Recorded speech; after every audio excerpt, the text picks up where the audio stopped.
आज रुकुमपूर्वमा हाम्रो महान तथा गौरवशाली पार्टी नेपाली कम्युनिस्ट पार्टीको रुकुमपूर्वबाट संयोजक कमरेड प्रचण्डले नोमिनेसन दर्ता गर्ने कार्यक्रममा छौँ हामी। तपाईहरुले देखिसक्नु भएको छ धरोनाच डिग्री नाच सँगसँगै नयाँ उत्साहका साथ यहाँ चाहिँ नाम दर्ता गर्ने कार्यक्रम मनोनयन दर्ता गर्ने कार्यक्रम सुरु हुन गइरहेको छ। अब हामी लगत्तै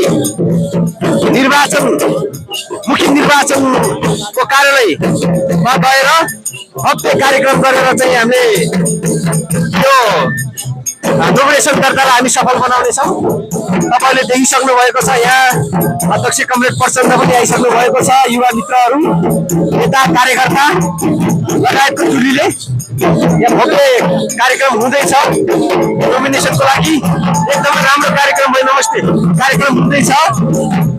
हामी नोमिनेसन दर्तामै छौँ। अबको केही समयपछि हामी निर्वाचन आयोगको कार्यालयमा हामीले बनाउनेछौँ।